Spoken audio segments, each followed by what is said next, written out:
来週からドイツ車に乗りたい人は 25% の関税を払わされるのだ。 BMW もメルセデスもポルシェも1台500万円の車が追加で125万円高くなる計算なのだ。しかもトランプが告知したのは今日の午後、トゥルースソーシャルへの1投稿だけなのだ。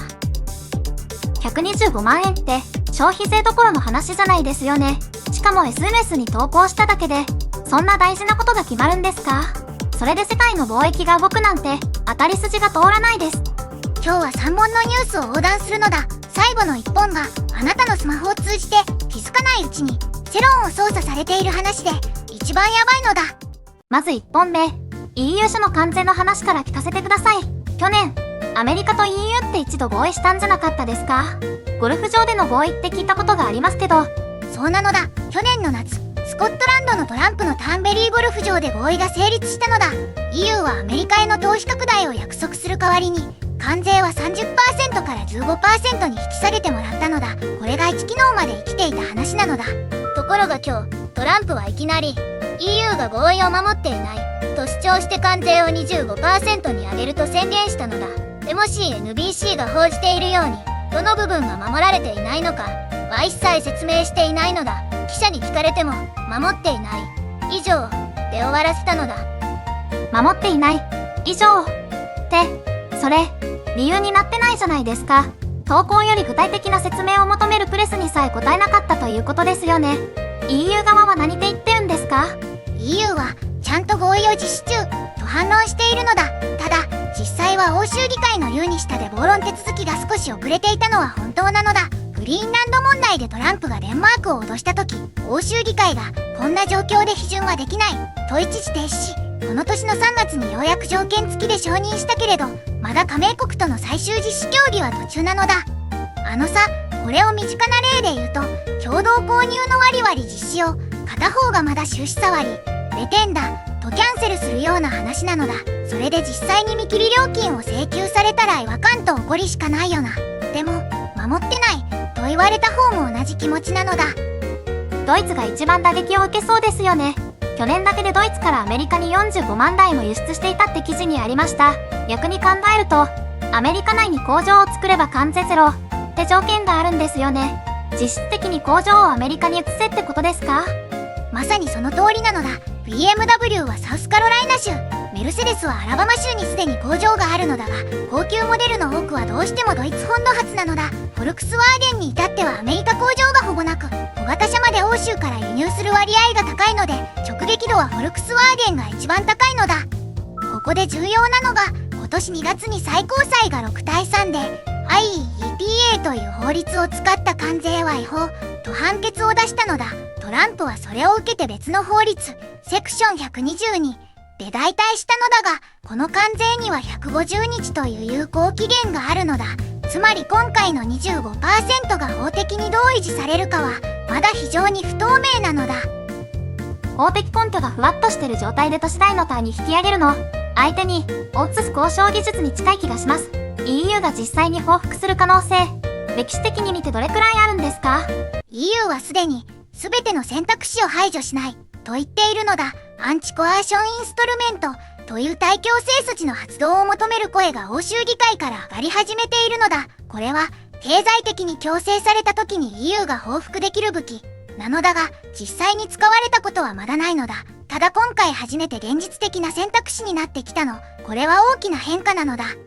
ここで2本目のニュースに移るのだが、実は1本目とこんねっているのだ。同じ今日、トランプはイランとの戦闘について、停戦中だから議会承認は不要と議会に通知したのだ。60日ルール vs 停戦の対立がアメリカの法治主義そのものを揺さぶっているのだ。最後の3本目がさらに行きますが、あなたのスマホに局時期に関わる話なのだ。ちょっと待ってください。 EU 社に 25% の関税を SNS1 投稿で宣言して、即座にイランの戦争議会承認まで停戦だから不要と主張するんですか？今日だけで相当な数のルールを飛び越えましたよね。5分待ってもらえるともっとやばい話が来ます。イランの話を見るのだ。今年2月28日から始まった米軍のイラン攻撃は4月7日以降は一発も撃たれていないのだ。で、今日がちょうど60日目なのだ。アメリカの1973年制定の戦争権限法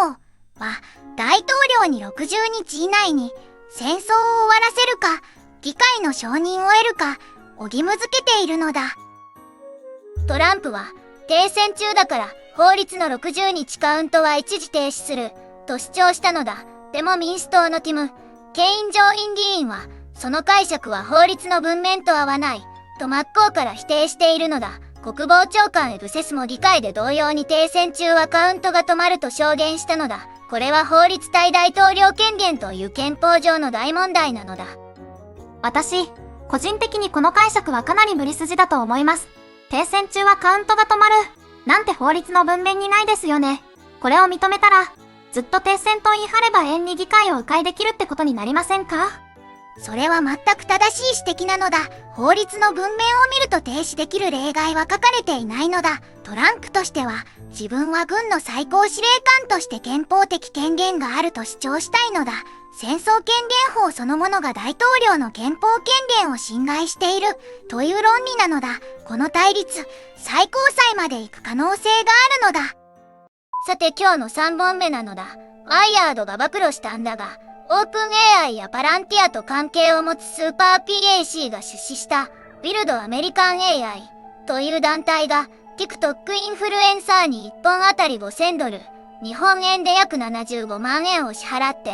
中国 AI は脅威だというコンテンツを作らせていたのだ。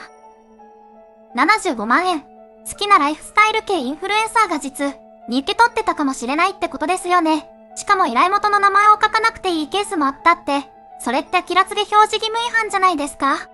ワイヤードの報道では、一部のインフルエンサーは広告と明記していたのだが、依頼元のビルドアメリカン AI が何者かは作成者に明かされなかったのだ。この団体はオープン AI やパランティアに関係するリーディング・ザ・フューチャーというスーパー PAC と資金上つながっているのだ。つまり AI 企業が自社に有利な規制や世論を引き出すため、インフルエンサーを使って世論を操作していたという構図なのだ。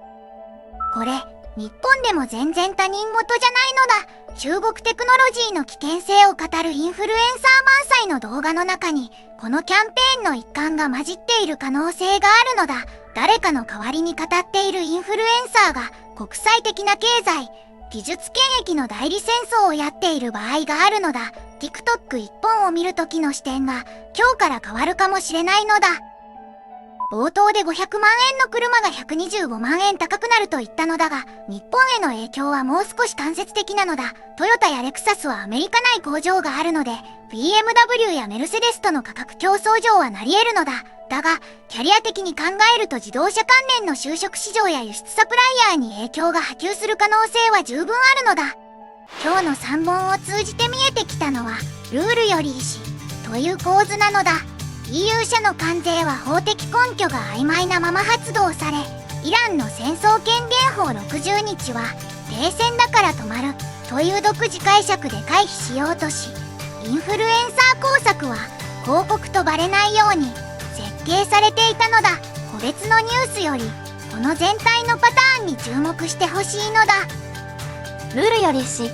か、正直少し怖くなりましたけど、そういう本質で見るとかなりクリアに見えてきます。今日すごく衝撃を受けたのはどれでしたか？完全 25%、イラン戦争権限法、それとも AI 工作、どれかコメントで教えてください。明日はイラン停戦交渉の続報とパキスタン経由の新提案を掘り下げるのだ。チャンネル登録と高評価で待っててほしいのだ。また明日なのだ。